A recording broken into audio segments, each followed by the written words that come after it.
The spilled oranges. The morning alarm was less a gentle nudge and more a starting pistol for a race I never signed up for.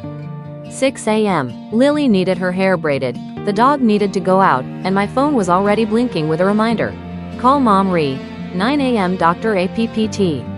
By the time Lily's last spoonful of cereal was airborne, landing squarely on the floor, I was already 3 steps behind a day that hadn't even had its coffee yet. At the school drop-off, I gave Lily a hurried hug. Have a great day, sweet pea. I love you. I watched the other parents linger, chatting by the gate, their mornings seeming to move at a different, more graceful speed. A familiar pang of guilt settled in my stomach. Was I doing enough? Was I enough? Next stop, my parents' house. It smelled of my childhood, cinnamon, old books, and Dad's aftershave. I helped him with the tricky buttons on his cardigan and listened to him tell me about the finches at the bird feeder.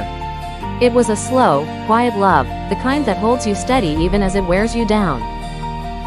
Mom was in her favorite chair, a patchwork quilt over her lap. I made her tea, the way she likes it, and listened to the story about the noisy neighbors for the 3rd time this week. I nodded and smiled, but my mind was a frantic buzz of grocery lists, work deadlines, and a leaky faucet I still hadn't fixed.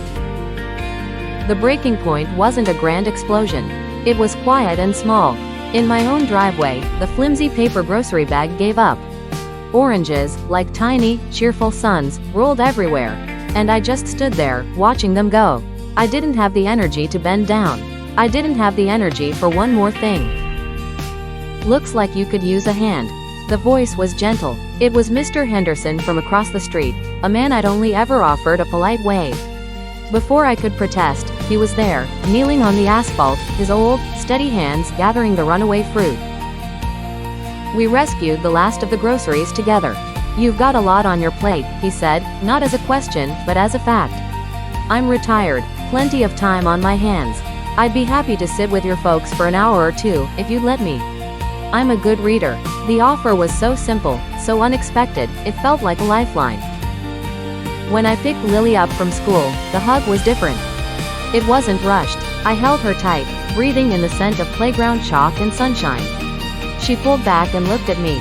You're smiling with your eyes today, she said, and I realized she was right. That night, after Lily was asleep and the house was quiet, I didn't immediately start on the dishes. I made a cup of tea and sat by the back door, watching the first stars appear.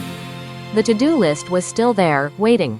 But for the first time in a long time, it felt like it could wait until tomorrow. The weight didn't vanish overnight. But now, it was a little lighter, shared. Some Tuesdays, Mr. Henderson reads poetry to my parents. Some Saturdays, Lily and I plant flowers in the front yard.